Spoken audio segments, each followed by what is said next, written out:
Oh, record of behind Nana. St. Anthony of Padua Parish. I know at their college, St. Lucie International Secondary School, Fitaoka. Everybody will motivational talk. I can see you tutor. I got just an assembly. I just be about guys.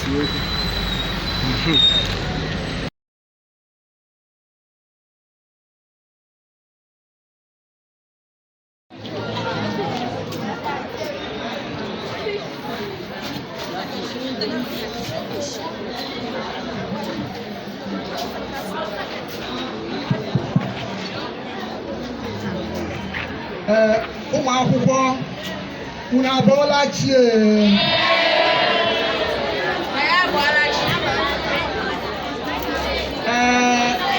ndị nkuzi St. Lucie International College unu abụọla chi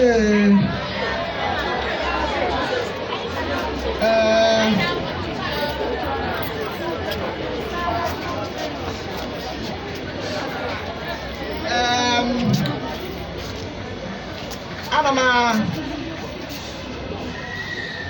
mụnwa bụ Maazị Obinwoye. Abụ m ka m bụrụ ụzọ sụọ nwantịntị oyibo ka m wepụrụ atọsị anụ n'Igbo maọbụ ka m sụọ ya n'Igbo ka m bụrụkwozi ya obere n'oyibo. Abụ m onye odee abụ bụrụkwa onye ji asụsụ Igbo akpalite mmụọ ndị mmadụ ezisakwa ozi ọma maka nsọ ya nwantịntị n'oyibo maka ọ bụrụ nwere ụmụ akwụkwọ ndị abụrọ ndị Igbo n'ebe a ka ha nwee ike ghọta ihe anyị na-ekwu mana ihe anyị na-ekwu abụrụ okwu oyibo okwu Igbo. A sị na I am Mr. Obinna Nwoye or Mr. Obinwoye, a biological scientist by training, but I have grown to become an Igbo poet and an Igbo language embraced motivational evangelizer. Anabowaka. Nko buru ibu. Amabali nwe.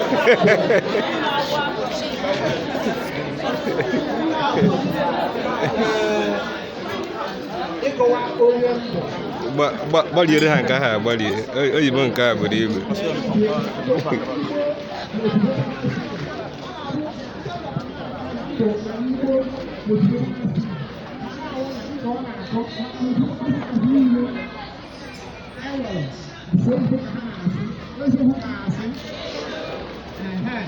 Mana abụrụ anyị Igbo ọtụtụ ihe na-emebi narị anyị kachasị asụsụ anyị. Ọ ya ka m ji wee sepụrụ ụkwụ wee sị na m ga-eji na-enye nkụzi mkpalite mmụọ m na-enye n'asụsụ Igbo. Tata isiokwu nkụzi m bịara inye bụ ọnatarachi akpọrọ nya gịnị? Ọnatarachi.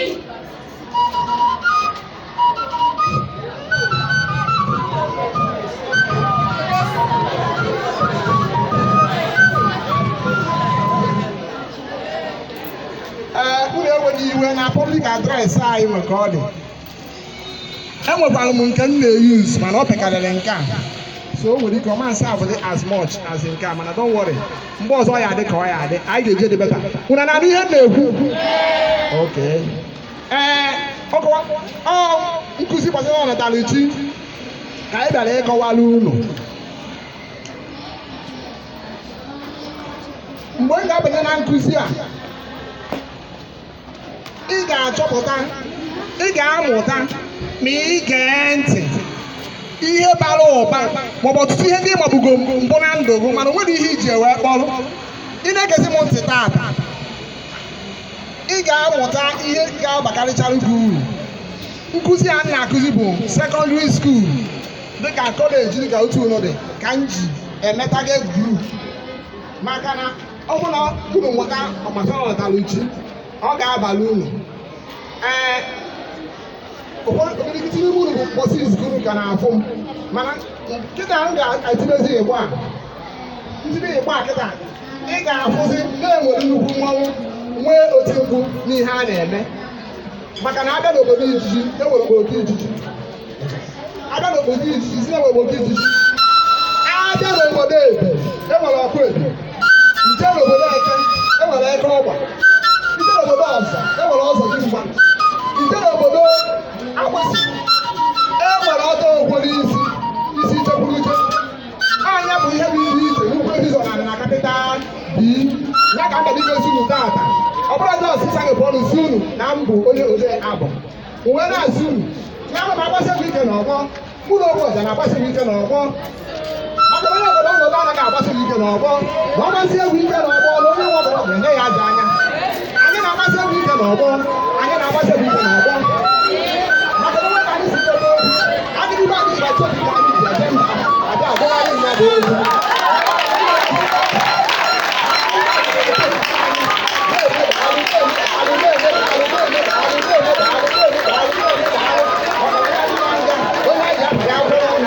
anyị na-asị ezeochi abịa ha ahụnyere ọdị na nkụzi anyị na-ebu ọrụ ụtọ ụmụ akwụkwọ ọga anyị na-ebu ọrụ ụtọ ka ndị nkụzikọta onye nụrụ olu anyị ka ọ bara ya onye nụrụ olu anyị ka ọ bara ya ụmụaka na-eto eto mụta maka ọnọkọrọ ji ka ha were ya tinye ya nwa ọrụ anyị na-asị ọ ga-adịrị n'Igbo na mma debe anyị mma na-eto debe anyị mma na-ere debe anyị mma na-afọ debe anyị mma na-abụọ anyị gwara ụtọ ọgwụ na-asị ọfọ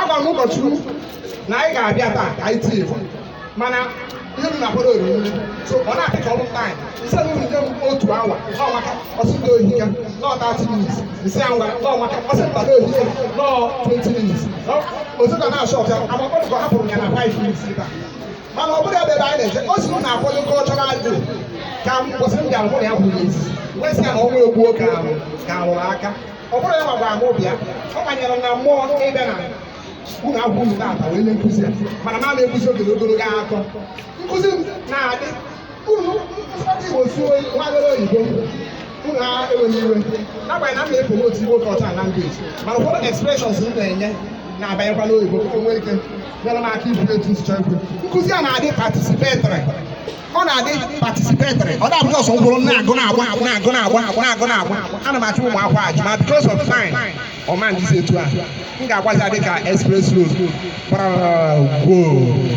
ọkwana ya nọ ngwara ka agbapụ ya ọsọ gịnị bụ ọnatarichi gịnị bụ ọnatarichi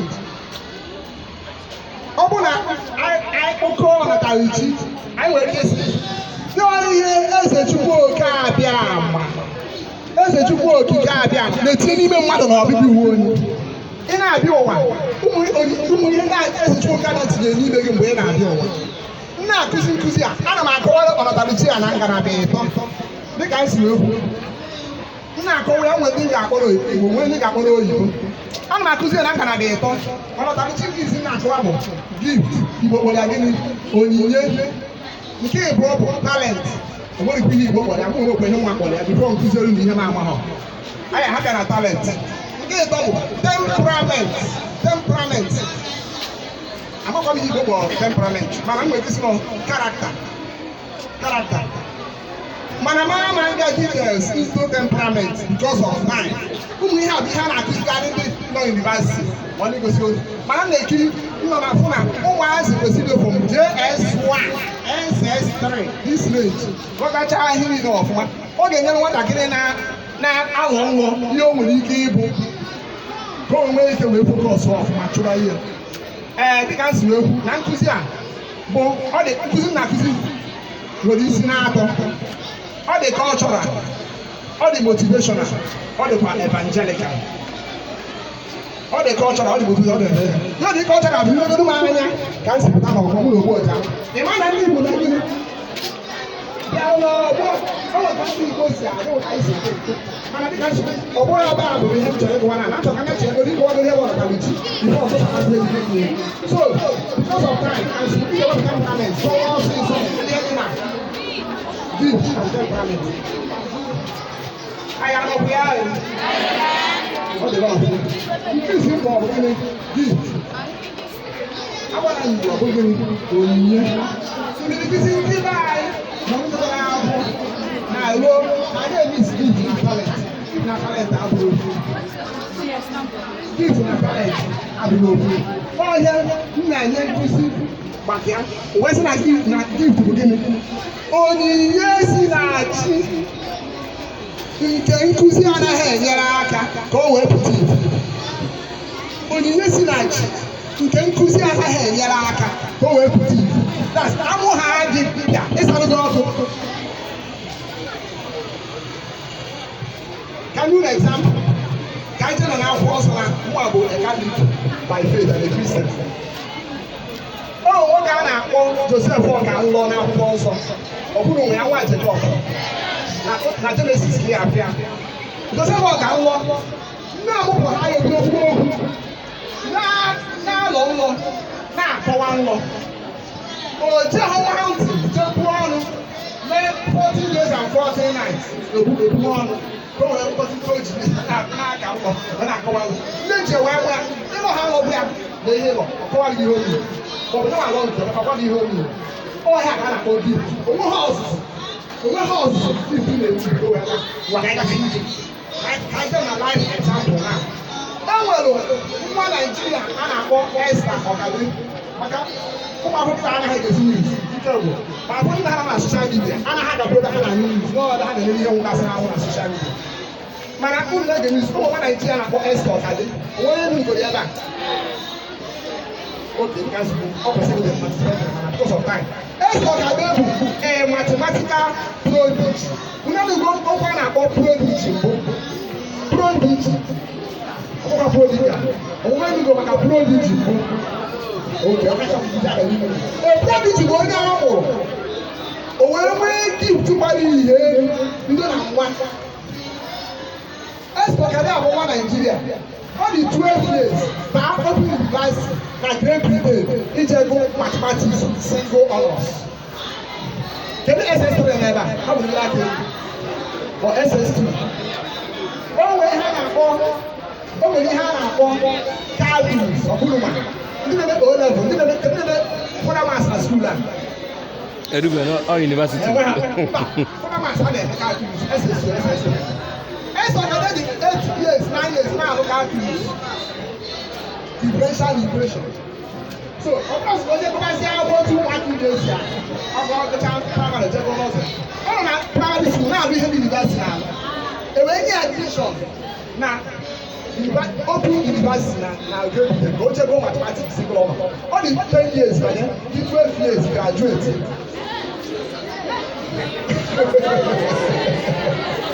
All for mathematics single honors for 2 years. Even in Nigeria, I go single honors for 4 years. Okay. But now you remember, and then after that 4 years, you not using 3 years. Come again a year 1. You not using a year. Come again a year 2. Then when I have to see about 4 years, all the people that just 2 years, at 12 years, only a graduate of mathematics single honors. That's what they do, a mathematical prodigy or a mathematics prodigy. You can't put it. Prodigy, prodigy. Yes. Oh, I never get a gift. I want to have a gift just on time. I got a talent. You can't. We are not a gift because gift is from God. Only the house, what I dance, I get. Go where talk about that. I want to give you a gift. Of your manifest in your way, or suppose go. Man, I everybody they do a gift, can be teaching, be very few in the society. But are they common? What kind of talent? You know what talent? Talent is what talent. You expect it in the of your man, I got so child, go and wake up again. Show up. Over the one house. Zitagin. The one boy is important. For instance, only àkókò that now one. If you don't mind, you because can you go? Can I go? No, I can the doctor and nurse. You don't mind saying you. If you don't have comment.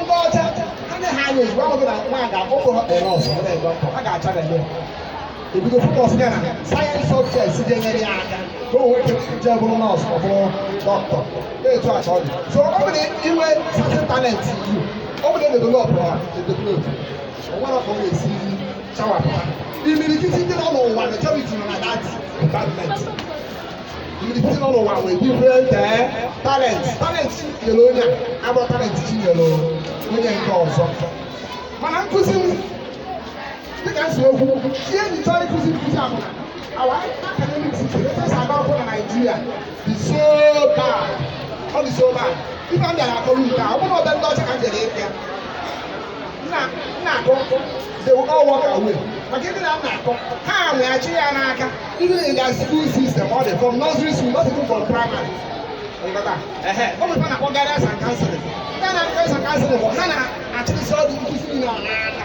wee nwee ka na-amalite ụmụ akwụkwọ n'okwu n'okwu nwere ebe onye nwere ọnatalichi uhie mabata abịa na klaasị uru enwere ike nwee onye magbuo nwa na akwụkwọ na sekọndịrị skuul ụmụ nwa ọrụ ibu emeka mụ na ya na klaasị all rounder first subjects ni ọ na-agba first math first chemistry first nkewa first mana ọ daa n'ọsọ ụmụnta na-akpọ ụwa ọma emeka fụ ụwa ọma ọgbafuo maka ụwa ọma na-agba ajọ ọsọ ọ na-agba ka mgbada agbakarị ha n'ọsọ ịfụ ihe ndị na-eje so onye ọbụla ruo nwere training ugbo finally emeka ended up an engineer is an engineer now and one of these one countries mana ama na one of us na TV fụ ebe ọ gwara Nigeria ọsọ ụmụ ka ọbụla mecha take go course na university kụchaa course ahụ ịta asụpụsịa ya otu ofu ọrụ na-ahụ mana ana m agwa ụlọ eziokwu ọ bụrụ na ụdị mmadụ ya ndị niile oturu bụ ọfụ a metere n'ugbo aka na mmara ya mba ezekwu ndị na nna m ụwa ma gwa ha kama ụwa ma akwụkwọ so n'elu ụwa kama ebido na ihe dị ka ofu mere ụwa ga-agbarịrị ọsọ maka ụdị ọsọ ọ na-agba mgbe ahụ onweghị na-agba mmiri ọ na-efe gị nwere bọọlụ and ọ bụrụ gbara ọsọ ụwa ka ama n'onye ọ maka one day o jere present Nigeria na one international competition ọ ya bụ uru ọ bara inwe ịma ọnatalichi mmadụ ọ bụrụ na ebolo ihe na-akọ ọ bụrụ na ịnwe ọnatalichi gị ị ga-ewere oge bolo ihe ya ụmụ ndị nkụzi anyị nweta ha na-anwakwa mana ha ga-ebukọrọ onwe ha academic standard adago na ihe na-achọ ịgwa gị dị weta atamụrụ ọnatalichi ọ ga-enyere ọ bụrụ ọzọ ịpụtazịa imelụ nke a ike bụ obodo anyị taata ụmụ akwụkwọ bụ mpụ taa wee akwụkwọ anyị eje agbasago anyị ana echi bụ akwụkwọ anyị eje agbasago anyị ana ihe aha ọwọkụ chaa ọwọkụ họ ya na ị na-abịa asị nwoke ka na-eto eto ọkụ bịara ịmụnye n'ime gị taa bụ ka mmụọ nsọ bụ chi anyị na-ele ka o nyere gị aka ọ bụrụ na taata na idobeghị ihe ị na-ele idobe n'ebe onwe gị anya agwagbu igwe na-ebido n'ife ego na yunivasiti na otu sayensị mana taata ana m akọzi akụ bara otu sayensị ndị na-akọzi bụ Igbo abụ m anọtọ of two books in Igbo ọ ga-ata ngachi na school publication process ofu bụ ihe Igbo Igbo proverbs nke ọzọ bụ abụ Igbo poetry ọ dị edited and vetted ọ ga ha apụta so ọ nyewa bụ ihe m na-ekwu dịka m si ekwu the first ọnatalichi gịwa bụ onye Igbo na-ege m ntị na-ada ọnatalichi Igbo na-etolite afọ na ya ọnatalichi mother tongue ka m wedata n'Igbo olu nne maọbụ olu nri olu nne maọbụ olu nri ọ na-atọ bụ asụsụ ndị na nna anyị nwụrụ ji wee rụọ ọrụ ọ dịghị ebe n'obodo anyị taa mmadụ na-ekwuzi ọrụ ịsụrụ nwa ya asụsụ ọ na-asụ ya oyi ndị Igbo ịtụzi nwatakịrị nna bịa bụ Emeka si na Emeka bịa ọ bụrụ nke n'ala Igbo si dị ya si bịa ego ime fine went to market. What did never ask no food? His fire is on India. You know, asị ya n'Igbo na-asaghị n'oyibo ọ dị ọ gọtacha ọ tọgbudere sigbuo nkanwụ ihe ndị na nụrụ site n'unu na akwụkwọ bụkwa unu mụta oyibo ọ bụ ya ma ọ gbasara oyibo ka a na-amụta ezere ndị na akwụkwọ mmụta oyibo nke Igbo eziokwu na ọ ka nwata mụta karịcha oyibo karịa Igbo mana iwu kwesịrị na-akwụkwọ n'ụlọ o kwesịrị itinye n'ụlọ ọ bụrụ onye sụkarịchara oyibo makarịchara akwụkwọ ọ ka ji mesiri na mọda tọn bụ onweghị ọkarịchi ka na mọda tọn ihe ọ bụla ị mụtara nwa na-atụzie n'asụsụ olu bụ uru ọ ga-akarị amụta ya ọsịsọ karịa nke ị na-akụzie n'asụsụ ọzọ eziokwu ga-asị ọ bụrụ na ịgbara Igbo ọfụma ọ ga-enyekwa gị aka ịma oyibo o nwere ihe a ga-asụ n'oyibo ndịbata anyị Igbo nwere uche ndị Igbo megịnị gbarie ya gwa ya ha ndo nwere abụ na-asụ ya na Igbo sens a na-ekwe mgbe a na-akụ Igbo sens maka na amamihe ka n'olu nne na nna gị ji eme gịnị mụọ gị mmadụ nwe mgbe ihe a dị m edebido English poems na m na-ede adị na poet as a hobby because my biological scientist by training mana since so nwa m ede English poems na one day I see the God inspire me since mụ hapụsị poem niile m na-ede m debe Igbo and expose m ga mmụọ nsọ ntị ndịdebezi Igbo poems ụmụta ahụ Igbo poem ọ na-abụ ndị bere ihu professors asagị ha na-asị na-eme Igbo education na-amụ ha amụ ọ Igbo Igbo na secondary school n'oge Igbo ọzọ n'ụka m ji ede akwụkwọ and dịkasị egwu okwu ọkpụ n'Igbo ọ bụrụ na ịmata ya ọ ga-aka wee nwee mmiri itozu karịa nke ahụ asị gị n'oyibo maka ịbụrụ onye oyibo ọ bụrụ na ị ga-asị n'oyibo sụ karịa ya ndị ọcha eziokwu ga-asị ibi n'ụlọ ibe ya na ọbịbụ ekata asụ ụlọ na klaasị akpọchi ebe ndị ọcha ụlọ ndị asụ ụlọ ọmanya n'isi isi amalịbịa anyị onye sukuu na-asị nsị kọleji ọ gara ọcha na-amụghị amụ na ha ga-eji na-amụghị amụ asị na na-asụ English with accent akọkọ ga-esi na accent n'Igbo ya ị na-asị ya maka onye ọzọ mụtara Igbo ọjị dị m ya ma asụ Igbo mana ị gara ama ya o nwere isi gị nwatakịrị dị ebe a everybody na-aga na klaasị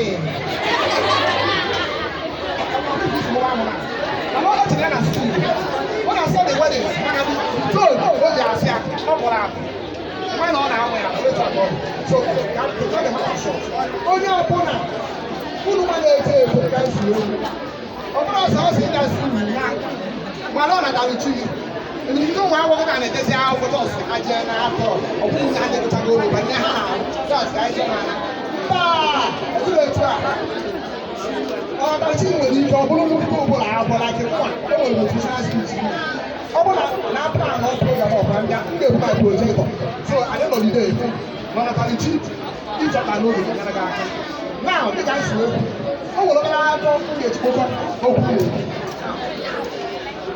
o nwere atọ m ga-akọrọ unu o nwere ofu obodo ofu dịka jere n'ọfịa wee ji ichọ pụta wee fụ nwa ntụntụ agụ amụrụ ọfụ o wee nwụta ya ọfụrụ nri ọfụrụ nri ọsọsọ o nwere ọbụla dị ọsọ gbagbu o wee nwere agụ a wee nụta wee wukpuo ya n'ebe nwutere nwanne nwoke bụ onye nche atụrụ na-eshekpa ọkụ ya o nwesị ya biko ozugbo anụmanụ ka mara ihe ọ ga-aghọ ma o too anụmanụ obere agụ atụ ọnwụ wee jee wukpuo ya n'etiti ụmụ atụrụ n'azụ o were so ụmụ atụrụ na-apụ ọ chịrị hapụ eje na-ata ahịhịa biko agụ ọ na-ata na ahịhịa o wee sogide ahịhịa ka ọ na-ata sa n'obodo o wee nwetara ebe ha nọsị na ịkpa ofu agụ nwere ọzọ buru ibu wee bịa wee si onye na-akpọrọ nwanne ụmụ atụrụ o wee gbakọta kọkọ ya ọ na-agbọsị agụ a na-agba ọsọ ọ na-agba ọsọ nene biko agụ ọ na-eti nke ahụ ọ ka agụ si eme mkpọtụ o wee agụ a wee mezi wee jide nwee ọpọchuniti si agụ a jere ime mmiri wee kwụsị ebitere mmiri wee kwụsị bie agba gọvanọ anaghị asị ya tagbugide ọsị na agaghị tagbugide ya na-adị nke ihe na-eme n'etiti ụmụ atụrụ ọ dị ịmarụ na ịbụrụ atụrụ ọsị na ebe atụrụ ọsị ya shọt ọp mechie ọnụ ịbụrụ atụrụ ịba agụ ya na onye Chineke bịara agụ iwee jebe eme ka atụrụ ime nchịkọta ya ọkwu ị ga na-eme mmiri emechi ntụcha ndụ ihe a wee nwụọ o wee si agụ ahụ nwa abụọ na gị ụba ka anyị ga-eme mkpọtụ ka agụ ọsị akpọtụ agụ ọsị ọsị ime ka aka ahụ ọzọ ya akụkọ ụlọ ọzọ ime mkpọtụ ka agụ o wee mee ọsị achọ ọzọ ka aka ahụ ọzọ nke ịtọ kịta ihe ọdụ ọdụ ozu ọsị akpọrọ ọsị a na-etu aka ntị mkpọtụ na agụ bụ eze agụ anaghị agbara mmadụ obi agụ anaghị ata ahịhịa kedu ihe agụ na-eri anụ dị ndụ na-agwọ ọbara nọ aka ị ga-esite ka ịbanye ọhịa ka iwe wee ji wee chọwapụta dịka akara ugochi ya uwe chọ ịbụ onye ọrụ na ofu izizi ị ga-eme bụ iwe chọpụta chukwu point one agụụ ịchọpụta ọnatachi ga-akpagoro gị asị gịnị agụụ ịchọpụta ọnatarachi ị ga-agụba gị ma nwanne gị sị ya ọnatarachi gị gụba gị gị nwanne gị agụbagị kịta gị ga-analizi ebe tọgụ kwụsịrị n'ịchọpụta ọnatarachi gị ị ga-azụ maka evangelical part ebe a na-agachi iru uju maka na mụọ na onwe m ọ Chineke ka m jụrụ kedu ọpụtachi ọsị nọọ igbo sisi mgbe ahụ bido mesịrị ihe ike n'igbo so finally anyị nọzi na the final ground of ọnatarachi ha kedu ka ị ga-esi chọpụta ọnatarachi gị ọ bụrụ na gị na chi gị adịrọ na mma o nwere ndị Chineke na-amụta ha dị isi nchọta nwee ndị Chineke ga-ụta ga-agba mmụọ tupu mmadụ achọta ọnatarachi ọ na-abịa si na ndị a na-anọkarị ofu ebe na-agbakarị nkịtị na-amaghị ọ ga-eme so ekpere ga-enye aka iji wee kwụpụta ya so ana m asị gị gị nwa na-ege m ntị taata ọ bụ na anyị jee na John 6:68 akwụkwọ John 6:68 o wee sị o nwere ụmụazụ oge ụmụazụ Kraịst ha o wuru onye ahụ nwa ọbara na ama ndụ ha wee sị ndị Kraịst ihe na-achịkwa ahụ ha bịa ya nso mana ha aghọtaghị ya ụmụazụ niile wee megide ndị niile na-eso Jizọs megide gbafusie sọsọ ụmụazụ weta ụlọ ọsịsị ahụ si ụmụazụ ọ gịnị kwuru na-eche ọkwa ndị ọzọ agbasighị ọsọ Pita wee sị ya nna anyị ukwu onye kwere ka anyị ga-echekwu ọ bụrụ gị bụ Chineke na-adị ndụ ọ bụrụ gị ga-agbakwụrụ ezumike ọ bụrụ gị na-eme onye echitara onye echere ọ bụrụ gị bụ di nwaanyị isi mkpe ọ bụrụ gị na-eme ihe tara akpọ ọ dị mfe ọ bụrụ gị na-eme onye akwaturu okwu nye ọ bụrụ gị na-agwa onye ịnyanya ọ dị mkpa ọ bụrụ gị na-eme onye ekpenta ọ dị ọcha ọ bụrụ gị Chineke na-adị ndụ Chineke chi ahụ ahụ ọ bụrụ gị ga-agbakwụrụ ezumike kedu onye a ga-agbakwuru ma ọ bụla ọ bụ gị ọ sị ya ị ga-edekerere ọka o buru ụzọ ọka o mee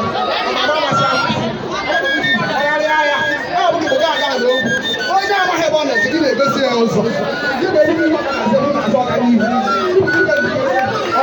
ọtọmọbọ ndị nsọ